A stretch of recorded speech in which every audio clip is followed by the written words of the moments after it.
Welcome to the Antedote. This is Greg McCarran. And this is Jeremy Roth-Gugel. Jeremy, we are recording this on February 17th, Monday, February 17th, President's Day here in the United States. So, yes, I'll say for better or for worse, considering the state of our political fortunes and at least our recent modern history, the commanders in chief we've had in modern history and the lack of, whatever positive values there might be there. Happy President's Day to everybody out there. But anyway, let's get started. We got a couple of topics to get into today. I'd like to start out with a very interesting timeline of events put out by Seth Abramson regarding the lead up to the assassination of Qasem Soleimani and the aftermath of it, as well a combination of events leading up to this assassination and the aftermath of it, particularly zeroing in on the roles of the U.S. under Trump, Israel under Netanyahu, and also the United Arab Emirates as it relates to the decision to have Soleimani assassinated, how this came to be, and then some of the events in the aftermath of it, and also the various motivations for Trump, for Netanyahu, and also the United Arab Emirates, which I must admit, UAE, we've really, in a lot of ways, I think we've underestimated the influence of the United Arab Emirates, even as it relates to a country such as, compared to a country like Saudi Arabia, who obviously under MBS has been very well documented, the influence over a lot of this Middle East geopolitics of the Trump era. But, United Arab Emirates, we've really, I think, I have personally really underestimated the significance of the role of the UAE in all of this. But anyway, let's get into this timeline, Jeremy. Do you have any initial comments you want to make before we really dig into it?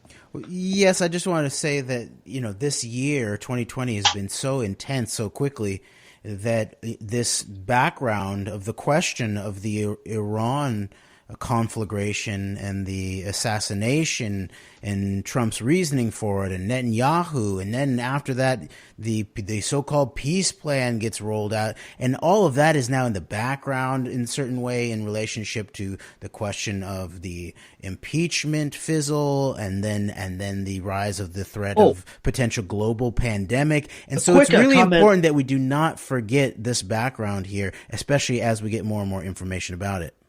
And a quick comment with regards to that, I was just thinking about this is something I want to throw out there, is that in this era of the 24/7 news cycle and constant news coming out at such a fast pace that, this is an unfortunate side effect, I think, of our society, is that I think there's a lot of unfortunate short-term memory among people. Like, it's so hard to keep up with these stories. And like, for example, like people said, well, the Iowa caucus and the significance of Bernie Sanders likely having the Iowa caucus stolen from him gets forgotten because within 2 days of that, you had an impeachment vote and a State of the Union address. So, I mean, in this era, it is very easy to forget important stories because of just how fast things come out. So. I just forgot about the Iowa caucus until you just reminded me of it. And we were on the ground there less than 2 weeks ago. All those things you mentioned, though, like they just so quickly just are put into the memory hole, though. Yeah.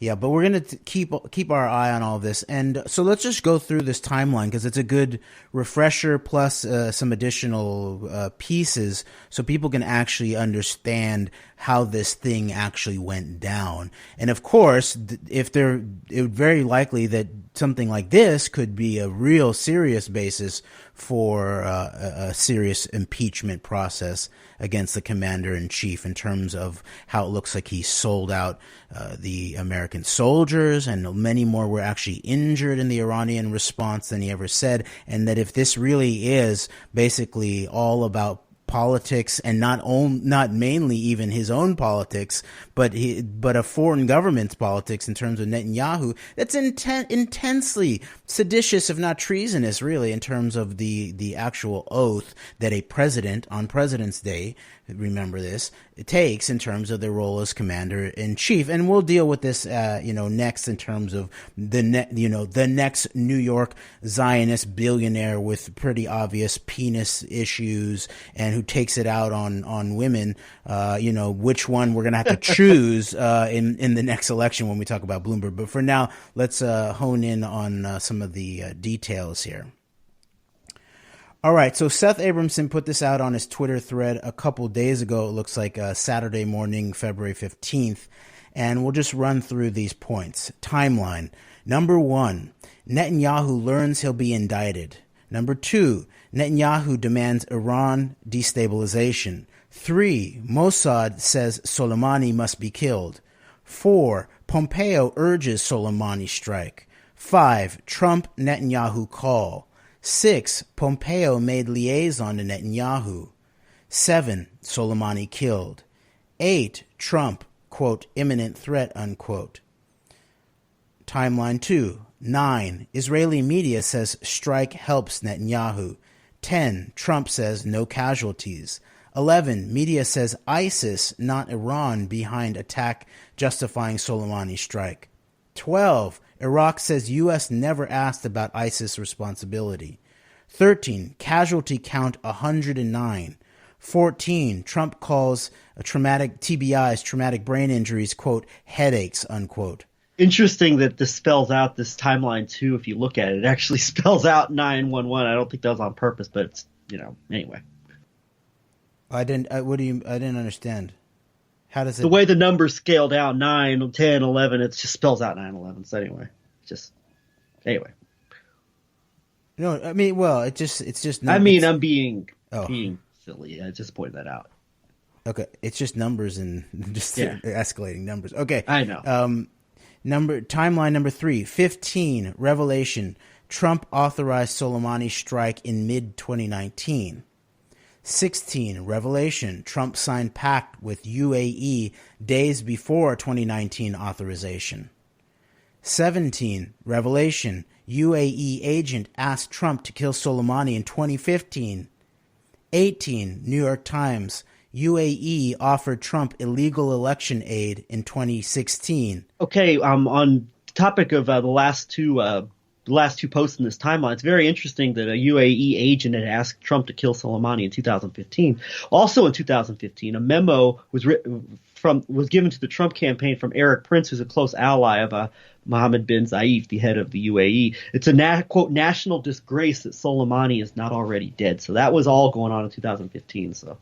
Yes, and I'm not aware of all these stories that have recently come out, but I imagine that the New York Times story about UAE agent or UAE offering Trump illegal election aid is referring to that August 2016 meeting at Trump Tower, which was the Middle Eastern meeting, the Israeli, UAE, Saudi meeting with Trump, rather than the June, I think, 2016 meeting, which was the Russia one. And all like the mainstream like CNN media style attention's been on that June 2016 meeting. But there has been some serious work done on the August 2016 meeting, which has not gotten the play and like the television press that the June 2016 meeting has gotten. Yes, and I would just point out, and we won't deal with it today, but there's a very serious breakdown of a lot of this background and how it ties in the UAE aspect and the Saudi-Israeli aspect, and how it ties in with such figures as Eric Prince and Flynn, and even the background of the Bannon, Breitbart, Cambridge Analytica, the Breitbart information Death Star aspect of this. That's all broken down in Seth Abramson's book, Proof of Conspiracy. There's a chapter number 3, The Young Prince, Israeli Spies, the NRA Junket, and the Flynn Intel Group. Okay, right? And remember what that NRA Junket, right? Of course, that's the Russia connection, and people like Sheriff Clark in Russia, I believe that's probably referencing that. Also, Maria Butina going to offers of attempting to get offers of finance from Maurice Hank Greenberg of AIG infamy, also on the board of the Center for the National Interest. So. Yeah, but remember, Greg, that the Eric Prince trained and or taken under the wing project, so-called Veritas, told us via Van Jones at CNN that Russiagate is a nothing burger, right? And by the way, Scott Creighton, Church Dog on YouTube has a good video where he asserts that CNN and Project Veritas get their marching orders from the same people in relation to CNN's reporting on coordination with the Warren campaign to attack Bernie on his stance on women, and then also Project Veritas coming out with the Sanders campaign person talking about blood in the streets if Sanders doesn't win came out within hours of each other. So I'd recommend that to people. That's a good point. That's all agit propaganda, and it makes sense a lot that it would be coordinated from the so-called opposing sides and the bookends. And if you add in the CNN linked underneath by Time Warner analysis that we've done in relationship 9/11 to 11/9, but also some of our shows specifically about aspects of the Mueller report that it didn't quite say, but it hinted at this CNI Mayflower meeting Trump pre-election network there, sort of focused around at the head of CNI, of course, Kissinger and Greenberg that you referenced before. So that's a key part of understanding how even those in the mainstream media, such as CNN, that appear to be opposed to Trump or play different sides of attacking someone maybe like Bernie Sanders from different angles, that there's a very likely coordination behind the scenes. So, all right, back to the Seth Abramson's timeline, the Trump-Netanyahu-Soleimani timeline, really, in many ways. UAE, Saudi Arabia, too, involved in this. All right, timeline number 4, 19, White House claim of imminent attack on 4 embassies revealed to be lie. 20, revelation, Trump attempted second assassination on January 7th, of Iranian only threatening to UAE ally Saudi Arabia. 21. White House report on Soleimani strike makes no mention of imminent threat. Timeline 5, 22. Revelation, Trump tells friends attack was intended to help him with impeachment. 23. Revelation, Trump had given Marines orders to kill unarmed protesters. A war crime in parentheses. Order was ignored. 24. Callback. Trump threatened war crimes publicly amidst standoff. Yes, and in relation to that, remember that was Trump threatening to having, 52 Iranian cultural sites that were being targeted as a reference to the 52 hostages that were taken in 1979, which is obviously a war crime any way you try to spin it. So that was referenced then. Also the idea of Trump doing this to help him with impeachment. I mean, that's interesting when you consider the fealty of the GOP senators, with the exception of Romney, to defending Trump on this and all voting unanimously for him. And did this have something to do with that, to get some of the military hawks behind Trump and to solidify their vote against impeachment? So, yes. And putting aside for now the question of Romney, as we've analyzed him as a potentially another representative of a potentially false opposition, a theatrical opposition, I would say. And maybe that's not the case, but in terms of what we know about the background of Romney, Bain Capital, Israeli military intelligence, questions even of Russian and Cuban intelligence being compromised, all of that it's highly questionable about the Mitt Romney quote unquote stand against Trump. Okay. Yeah, I agree with that. Okay, and then I would also just point out that in the midst of all of this, of course, the question of the plane downing, PS 752 in Iran, the question about how that happened against most all the civil aviation and military operations procedures, and the question, I would return to the question of cyber warfare, potential backdoors, Talpiot program, Israel, Russia, all of this, Israel, the United States in relationship to cyber attacks such as Stuxnet, all of that now is sort of pushed completely to the background, and I've seen absolutely no development to that story, and almost no information continuing to come out of Iran, where there was at least little bits where they said there was some investigation there. So I think that's interesting. And then finally, timeline number 625, conclusion. Trump cost U.S. 109 casualties and counting, and nearly drew America into war to aid UAE and Saudi Arabia geopolitically, aid Netanyahu politically, and help himself escape impeachment. Then he lied about intelligence and intent to all America. And then here other people say, plus the downing of the Ukrainian passenger jet in response to all of this. No matter what the literal cause of that is, it was a result of this sequence of events that Trump helped create. Okay, so that's the end of that timeline. Yes, and one person, I'll just point out, one tweet was saying that, was alleging that Putin had to sign off on this somehow, and I don't know if there's any smoke to that fire. The only person I've heard actually bring that up is Dr. Steve Pieczenik, a very interesting person himself, who I think is pretty well connected on InfoWars. And there are some questions there's some articles that came out about Soleimani being a thorn in the side as far as like Russian goals for Syria goes, as far as the Russia and Iran being at odds in terms of Syrian policy, and that goes back to the idea of Russia playing the role of possibly containing Iran in Syria and containing influence. But I digress. I just wanted to throw that out there too. Okay. All right. Well, let's move on to this question of Bloomberg. And so this is obviously the next major step in the control of the primary process in the Democratic Party context. And there's just some key pieces to this about Bloomberg, about how he's obviously disqualified to be the commander-in-chief of the United States. And so let's just get into that if you're down, Greg. Let's get into it. Let's get into it. This is, obviously with the rise of Bloomberg, we really need to address this because, it's very clearly becoming clear that Bloomberg is not just a vanity candidate or somebody who's being thrown out there as another, this is not just another candidate. This is somebody we very seriously need to zero in on. And as bad as the information that's already out there about Bloomberg is coming out in some areas of the mainstream as well as alternative media is, and it's very damning.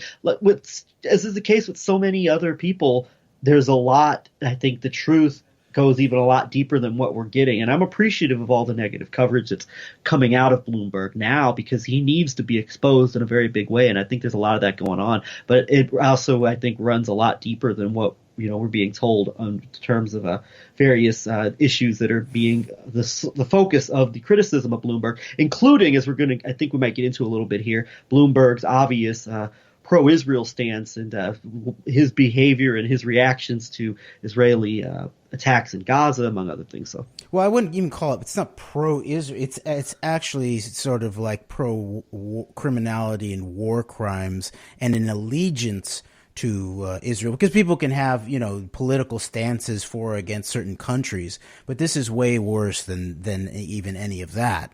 And so this is a video from back in 2014 when Israel was attacking and killing Palestinians in Gaza, including many children, and here's the question being posed to Bloomberg, and of course the most obvious piece of this obviously is that Bloomberg supports war crimes.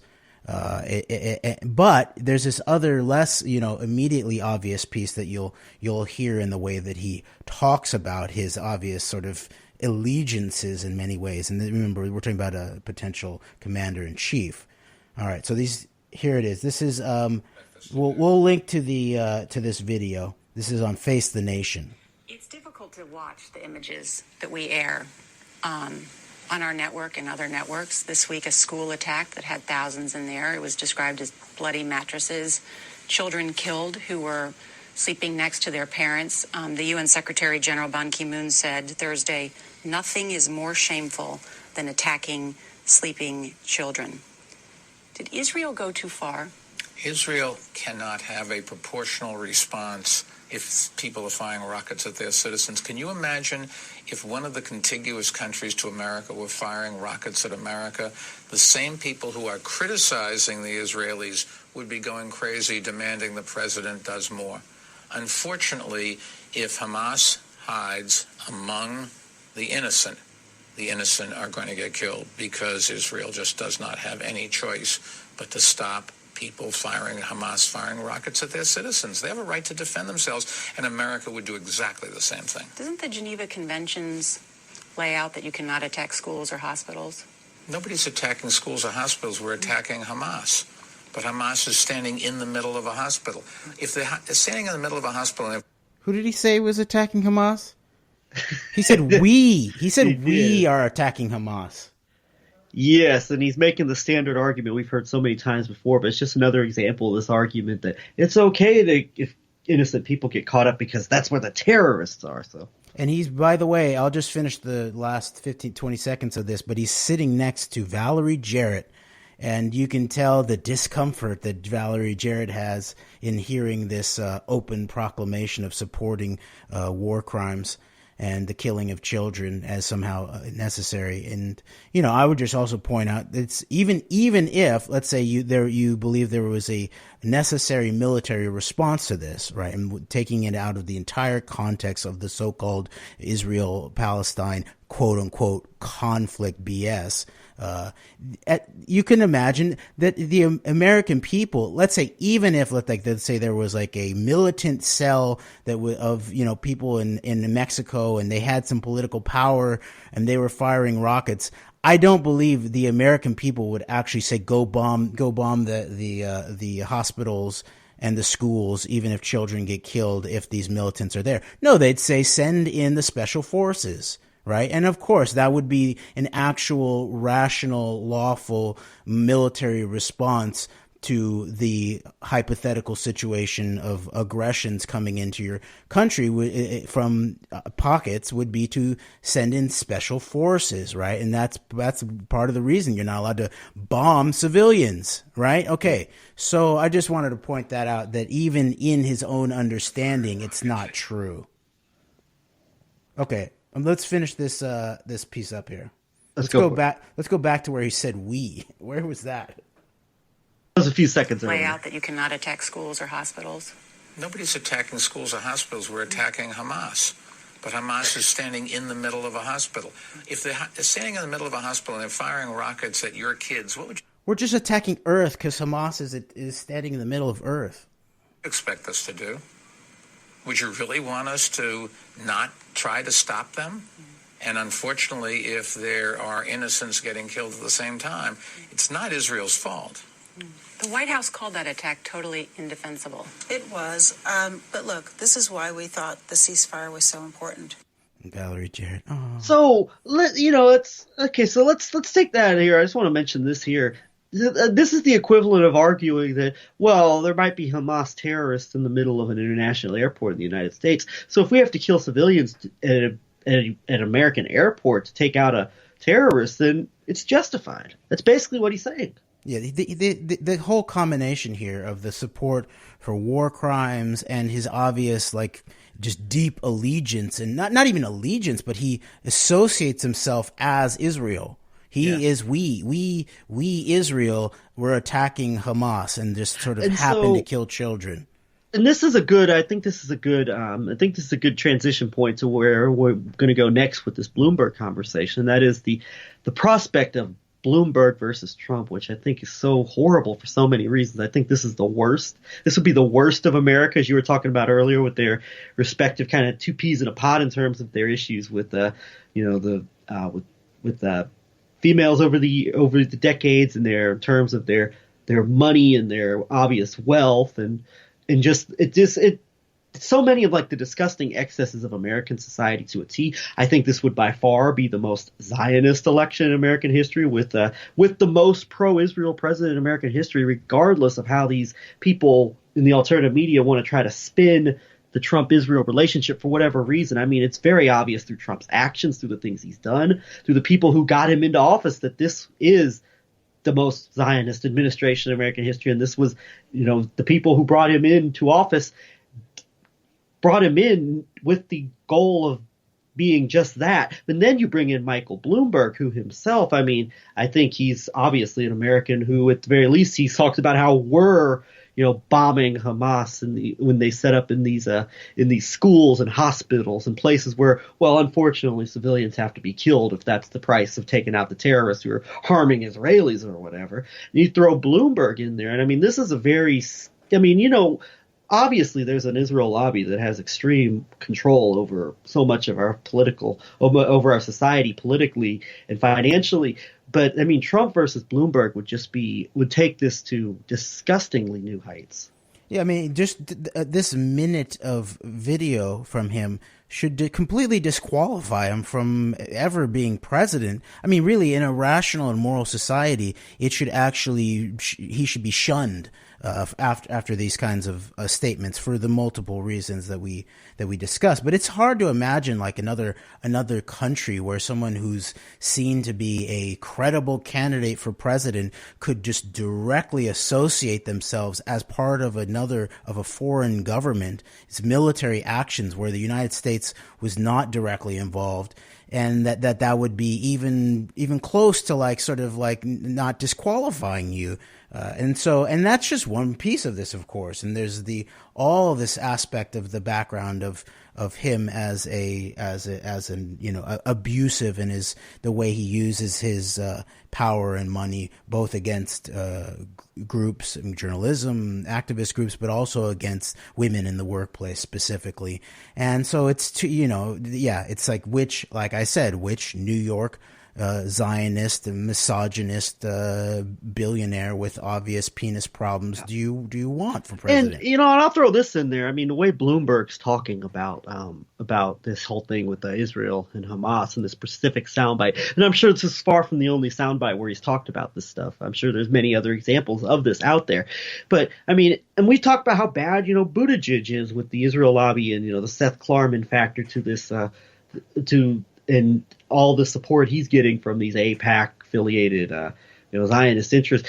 These candidates like Buttigieg and Klobuchar would never ever talk like this. So I mean, this is another example just how extreme this is in a very, very, very bad way. And this is part of a larger, I believe, AIPAC, for want of a better way of quickly talking about it, but the AIPAC strategy here is so obviously now directly involved with actually that triumvirate: Buttigieg, Klobuchar, and now Michael Bloomberg. And Bloomberg is sort of the one, like you're saying, he sort of like moves the Overton window in a certain way to make Buttigieg and Klobuchar look like, more moral or rational human beings, or at least not like Israel. They're the firsters. They're the moral Israel hawks. We just can't have that Sanders guy there.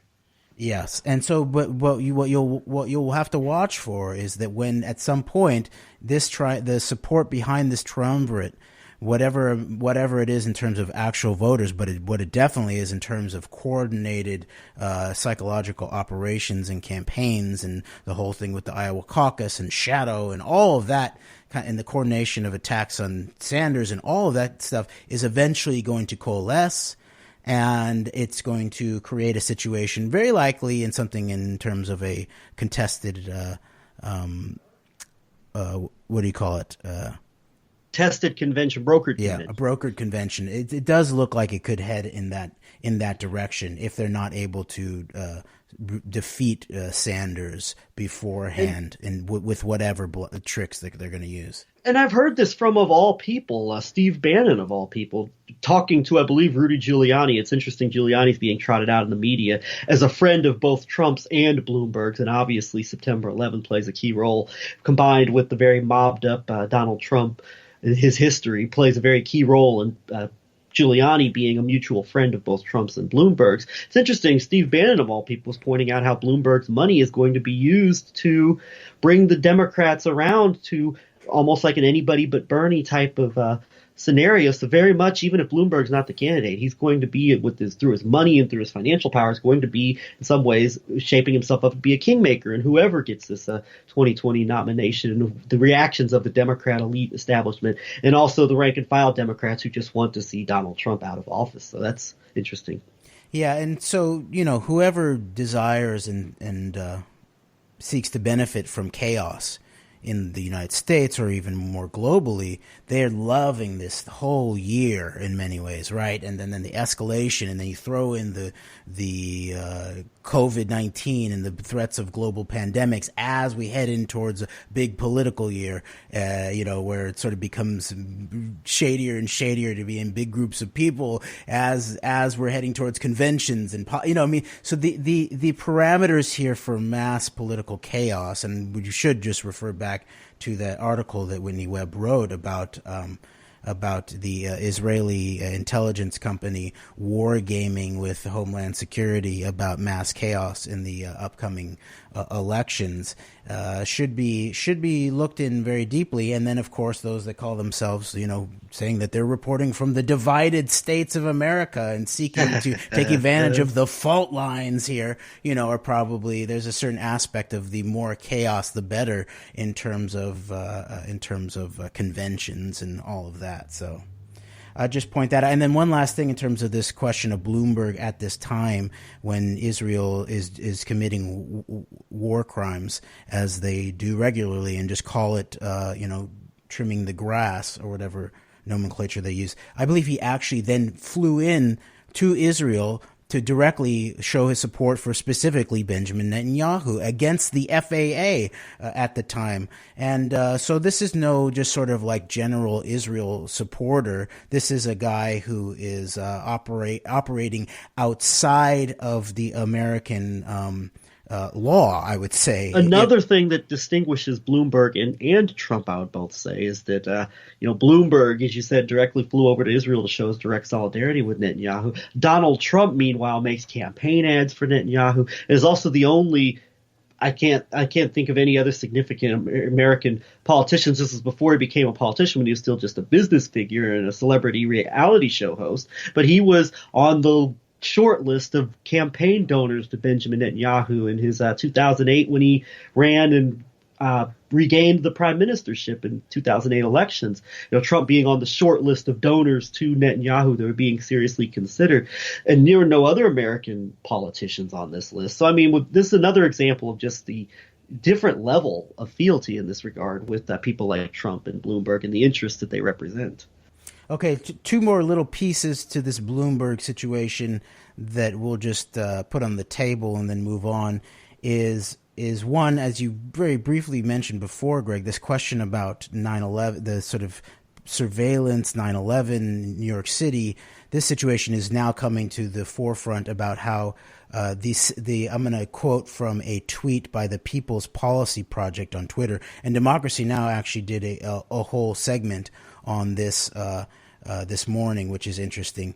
Okay, quote, "The Center for American Progress eliminated a chapter about Mike Bloomberg's surveillance of Muslims in New York City in a report about anti-Muslim bias in the U.S. This is how think tanks that run on rich people's money works, sickening," in the New York Times. Of course, this is actually not only about rich people, but of course that's a piece of it. But this is also, like we said, about Zionist billionaires. These are power mongers, right? And I'll just briefly reference that when Mike Bloomberg came to Los Angeles in the fall of 2008 to meet up with Schwarzenegger as these sort of independent guys sort of seeking political reform of some sort that would benefit independence. Of course, the cover there was also the background of Bloomberg in trying to stand down calls by the 9/11 victims' family members for new investigations into 9/11. And I remember, we are Change LA, me and Stuart Howey went to this press conference, and I asked a question to them about the increasing serious doubt of the American people in terms of elected political leadership, and I linked it back to Bloomberg facing a city where 50% of the people had serious questions about what actually happened on 9/11, and a majority of victims' family members calling for a new investigation in 9/11. And the way that Bloomberg responded, he's tried to spin it, of course, but then after I try to follow up to really pin him down on whether his stance on a new investigation of 9/11. And his first question was, who are you with? Who are you with? Right. And so to me, that was, looking back on it, it becomes obvious in the context of the story that we're just about to report, is that he was going to try to find a way to see if he could punish me for the question that I asked, either through going to my employer, or maybe a buy-off, but use money in some way, either as a carrot or a stick, to try to discipline this, uppity journalist, who asked him a difficult question, embarrassed him a little bit when he came to LA. So I'm going to read this. quote, that chilling effect, and I believe this is from the New York Times article, that chilling effect was apparent in 2015 to researchers at the Center for American Progress, a liberal policy group, when they turned in a report on anti-Muslim bias in the United States. Their draft included a chapter of more than 4,000 words about New York City police surveillance of Muslim communities. Mr. Bloomberg was mentioned by name 8 times in the chapter, which was reviewed by the Times. When the report was published a few weeks later, the chapter was gone. So was any mention of Mr. Bloomberg's name. Yasmin Tayeb, an author of the report, said in an interview that the authors had been instructed to make drastic revisions or remove the chapter and opted to do the latter rather than, quote, whitewash the NYPD's wrongdoings, unquote. She said she found it, quote, disconcerting, unquote, to be asked to remove the chapter, quote, because of how it was going to be perceived by Mayor Bloomberg, unquote. Okay, and so that also shows, of course, the acquiescence, as we would very much expect from the CAP, from the Center for American Progress, basically Democrat establishment outfit. All right, and then finally, the question of Bloomberg is also the guy who was the driving force behind the Technion University. We've dealt a little bit with the background of Technion, especially in relationship to the long-standing Talpiot program from the highest levels of Israeli intelligence. But the Technion University is actually the deep background. Before Israel was founded as a state, it was in place for almost 50 years as the epicenter of research, in the region for the Zionist movement, really. And so Bloomberg had pushed for there to be a joint project of the University Cornell from in Ithaca, New York, with the Technion University in Manhattan, and a big player here is Irwin Jacobs, the founder of Qualcomm, key, of course, to mobile chipsets and architecture and all that, and a long-term, deep Israel partisan of some sort. And so I think that's a key piece of that. He's very much linked in to bringing in the Talpiot program and geographically basing it in Manhattan. All right, so should we move on? Yes, and I agree with you on that. And one more thing before we move on is you mentioned just in talking among us is that it seems that Bloomberg might be setting himself up to be what you call the Talpiot candidate in terms of being like this really in with this technological aspect of Israeli domination, whereas Trump is obviously been the choice of the extreme hardline settlement hawks, religious fanatics that are all about this, whatever this religious prophesying is of Israel and the way the end of the world's going to play out in the respective prophecy. So you mentioned that. I don't know if you wanted to say anything about that. I think they're both the Talpiot candidates, but Bloomberg is basically, in a certain way, I think, again, we're looking at something like what we call the neocon divide, and that this Bloomberg is not so much the sort of more Russia-heavy component that the Trump backers are, so it's the difference between sort of like the multipolar Talpiot,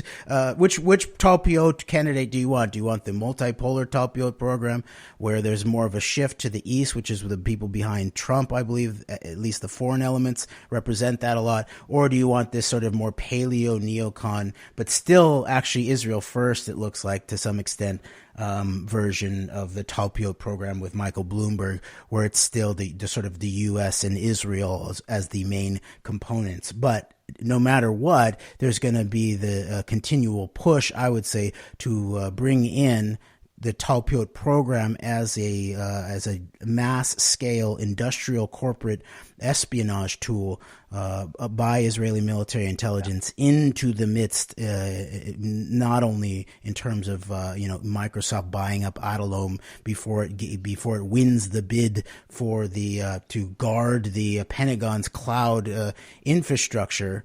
But also just geographically in terms of a campus via Technion University, like Bloomberg was the driving force behind.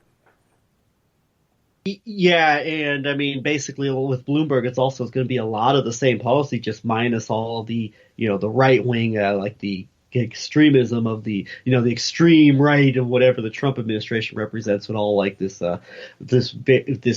cultural issues, and also the shifting to the right and support for the all the things a lot of these Robert Kagan types at least are publicly wringing their hands about, the support of authoritarians and this extreme shift into a less Bloomberg can still be the face of democracy or whatever while pushing these policies too. So okay, well let's push through to what we had thought would be our main focus. We're going to play a bunch of calls that we've made to different venues: Fault Lines Radio with Nixon and Stranahan on Sputnik Radio, C-SPAN, a question that I recently asked at the Dole Institute about Talpiot. So while I'm very briefly laying out this, I want to point to update our audience about my legal case. Will you just think about, Greg, about maybe what we might want to focus on for our last 15 to 20 minutes?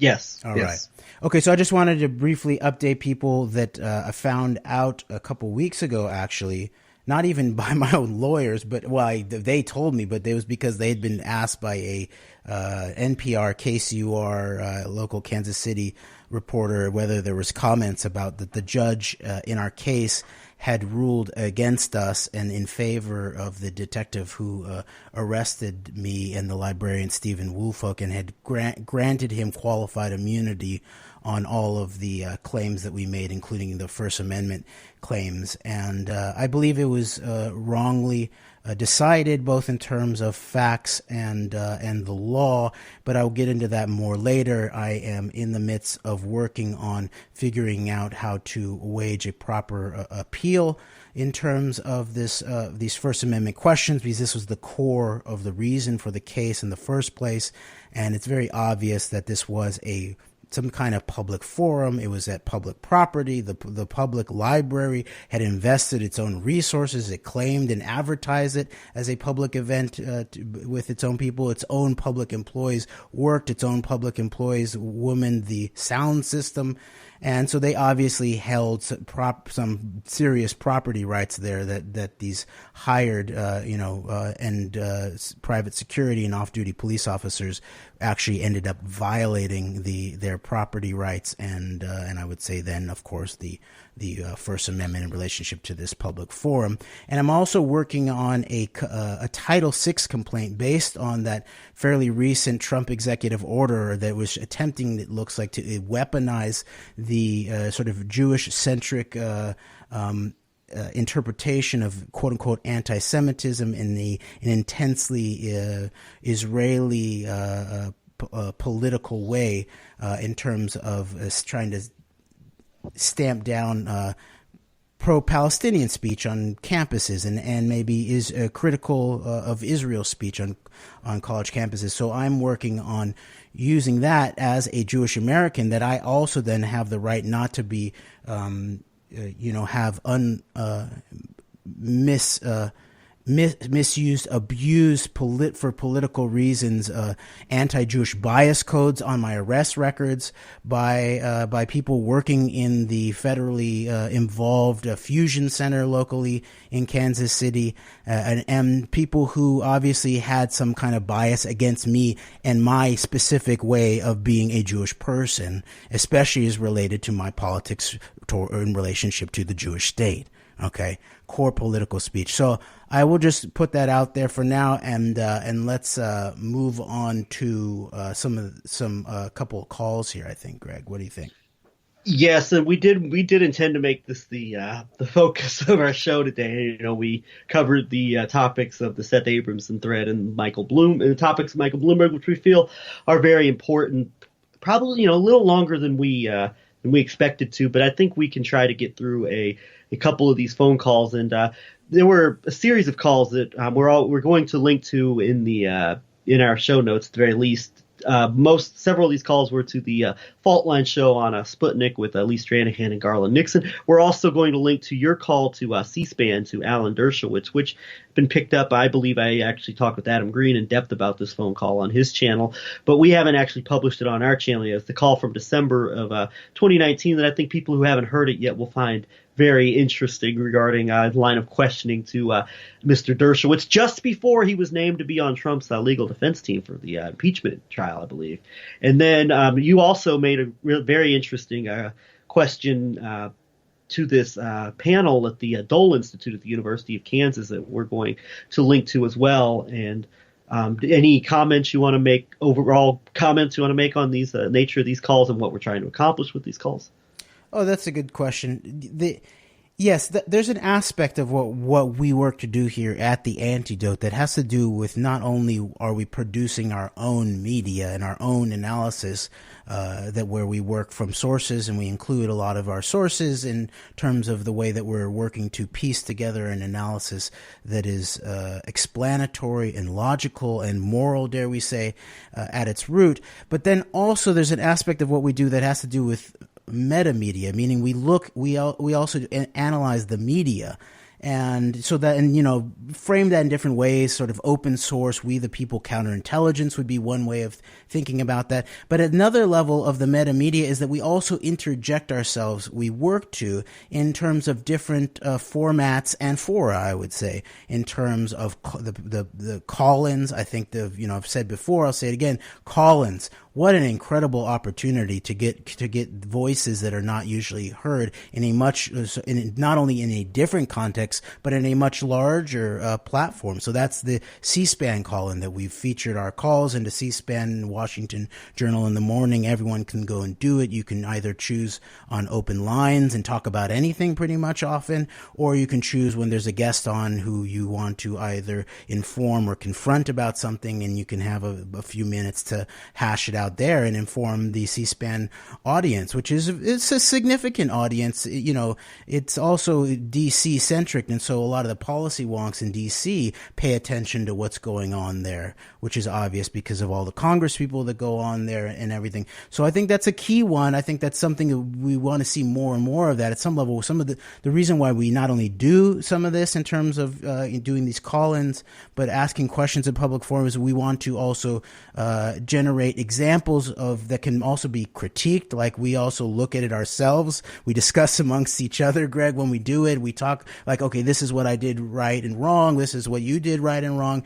And we have a constructive conversation about how we can become more effective in relationship to the context or the forum. And then also, this is one of the reasons why I continue to really emphasize going to actual public events that the public is invited to, such as this one that I went to recently last week at the Dole Institute. And the guests there, it was two, long-term U.S. intelligence officers, both surrounding the CIA, but the guest, she was at a high-level officer in relationship to U.S. The digital directorate, really, or I think it's called digital.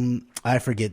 We'll link to it, but she's a significant person, and they both have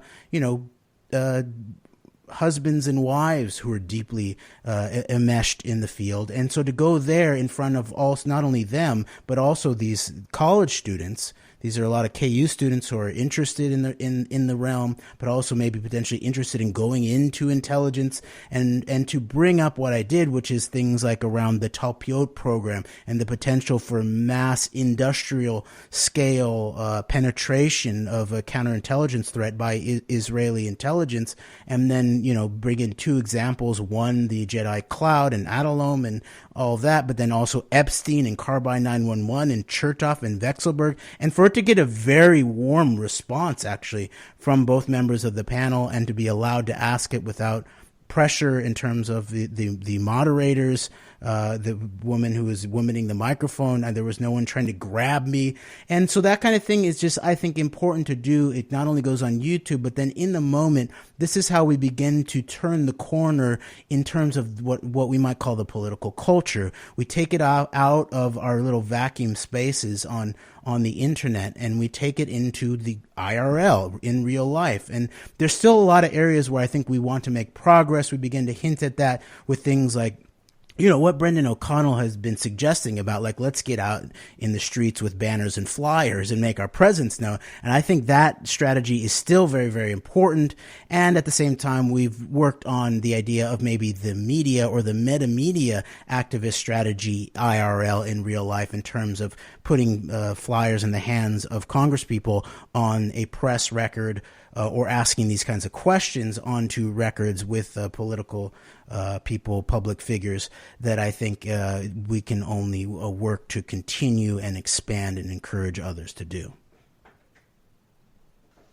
Yes, and I'm glad you did that with the Dole Institute and that was definitely it had to be a breath of fresh air compared to the way you've been treated at other places asking questions, and the respect that you were treated with from the moderator, and also the person who was actually doing the presentation, doing the event. And it is very effective. And at times, I'm not always I'm not always the biggest fan. It's not always an easy thing for me or for you to do, for that matter, to call into places. But I mean, it's just kind of a matter of getting used to it. And I don't know how. We've got 8 minutes left here to discuss this, but one of the places we've really zeroed in on the last few months is Fault Lines. It's just the Sputnik show co-hosted by former Breitbart employee Lee Stranahan and also Garland Nixon, as you were talking about earlier, from the Divided States of America, the Fault Lines, and in the way that they promote it. And the reason we've zeroed in, I've talked a little bit about this in the past, but now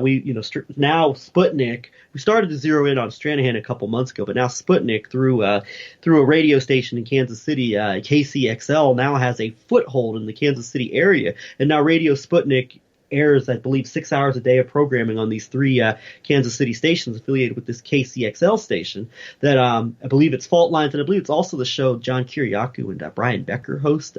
Loud and Clear, I believe, is also broadcasted. It's 3 hours during morning rush hour and 3 hours during the afternoon. And True News, right, Greg, too? True News is broadcast as well as at least an hour of the Alex Jones show. Yes, True News with Rick Wiles is on KCXL, and InfoWars Alex Jones, which we found it interesting that now KCXL, which is very much this kind of right conservative Christian bent in terms of its broadcasting, very much it has True News, but also has Lee Stranahan, who at Breitbart in lead up to the 2016 election was very much pushing what you could call definitely a weaponized talking points and narratives regarding particularly the Muslim community, but also the left in general with Lee Stranahan, that very much benefited a bigger pro-Trump agenda through an outlet such as Breitbart. We've talked extensively about Rick Wiles and his the rhetoric and language he was using in the years leading up to the 2016 election regarding Muslims and Islam. So it's interesting that both of them are broadcasted on KCXL now. The new kind of reformed Lee Stranahan, who is still a conservative, but now he's making common cause with leftists who are critical of the U.S. In this very Russian-centric, I would say, direction. Okay, I want to play your phone call in from last Thursday. And that'll maybe sort of take us to the end of the show. But I just want to emphasize that this is really important for us to get our voices out there, especially those of us that maybe have, a deeper understanding of not an either or about a lot of these sort of touch button issues. And so here's your phone call into Fault Lines Radio on Thursday, February 13th, I believe. Thank you. Jew, I have nothing to do with Israel, even if I wouldn't be an American. And who's that, Yaakov Shapiro? That is Rabbi Yaakov Shapiro, who's an anti-Zionist rabbi. That's how he's described. Russian, British, nothing to do at all. Greg in Kansas, you're on the air. Hi. Good morning. Morning, Greg. By the way, Greg, I'm sorry you're subject to Russian propaganda there in Kansas, so forgive us. And sorry to take away all the happiness from Kansas City winning the Super Bowl, because we now find out that was a Putin, disinformation plan, I guess. But go ahead, Greg. You're on the air. I'm sure. I imagine New York Times would be pretty tongue-in-cheek. It was supposed to actually believe that themselves. But anyway, I do have a quick question for Rabbi Shapiro. I'll make it quick. I want to talk about a lot more, but I'll make it real quick here, just following up on the topic of the. I wanted to ask Rabbi Shapiro about the nature of the right-wing migration into Israel of the former Soviet immigrants. These are people who, Putin has referred to in interview or in profiles as, his people. These are our people that are in Israel, and it's been talked about by a lot of people over the years. Even President Clinton pointed to the immigration of Soviet Jews into Israel as being a detriment to a peace process. There are some standing in the way of peace negotiations. It's something that seems to go doesn't really get reported on a whole lot within alternative media, is the Russian-Soviet nature of a lot of the more extreme attitudes in Israel towards, say, Palestinians, towards minorities in general. And I just wanted to get thoughts on that. Really. All right. Okay, Greg. Rabbi Shapiro, what are your thoughts? Right. Well, first thing we need to know is that many of the Russians that immigrate to Israel under the law of return of Israel aren't actually Jewish. Yes, Israel has a different definition of Jewish than the Jewish religion does, and different levels of documentation for Jewishness than the Jewish religion does. So many of these Russians, not only they're not Jewish, many of them are actually Christian. Now, the Israelis don't like that because it means more Christians in the Israeli army. It means more Christian environment of Israel. So they're trying to convert them to Judaism, but the short answer to your question is that yes, many Russians have an ideology of that's not very democratic. Avigdor Lieberman, who's a Russian, is a classic example of that. And Russians with that ideology, if they come into Israel, they will carry that ideology with them. Yeah, and it's interesting because a lot of the oligarchs, all of them actually, who ran Russia in the 1990s, these gangster oligarchs, they were all quote unquote Jewish. See, I don't even know what to call them because to me, they claim to be Jewish, but if you're not a practicing Jew, you're not Jewish. They're in the same of way, Jewish if you're not ancestry, you know what I mean. But where are they now? Yeah, I don't. But it's interesting that a lot of them went to Israel after Putin came in and started clamping down on the gangsters. A lot of them did go to Israel, so it's weird. It's interesting. We got more coming up. Rabbi Shapiro was in studio. Hey, Rabbi Shapiro, really appreciate you coming in. All right. Yeah, so that clip, is really interesting. And when, they had already gotten off the line to move on by the time that, Stranahan came in. So Shapiro had a really interesting response, kind of following up on things that Brendan O'Connell has discussed about a lot of these immigrants into Israel, in fact, are not Jewish, and also mentioned Avigdor Lieberman is and there's an interesting conversation to be had about Avigdor Lieberman that we want to have in the near future on this program regarding his attitude toward DNA laws in Israel, but that's for another time. And then Stranahan comes in with what I saw as a blatant falsehood, this idea that, this immigration began when Putin started cracking down on the primarily Jewish oligarchs. That is a blatant falsehood. Yes, and so here we are in our last minute, and it's very, very interesting that I think you got things your question and then Shapiro's response really put Stranahan in an obviously uncomfortable position where he had to basically say Putin was cracking down. And in the future, we'll deal with what who were the oligarchs that he cracked down on? Was there actually some aspect of where these were some of the oligarchs that were actually not as extreme, just in the way you framed the question? Some of these were the oligarchs who were against Putin doing war against Chechnya and the escalation of the war on terror. And obviously, Putin didn't crack down on organized crime. He incorporated it. He reincorporated it under the grand Russian roof, the Krisha. And so I guess some of these questions will continue to pose to fault lines and beyond. And most definitely we will continue to discuss them here on the Antedote. Until next week, Greg, thank you so much. Antedote, we out. Thanks as always. We'll see you next time.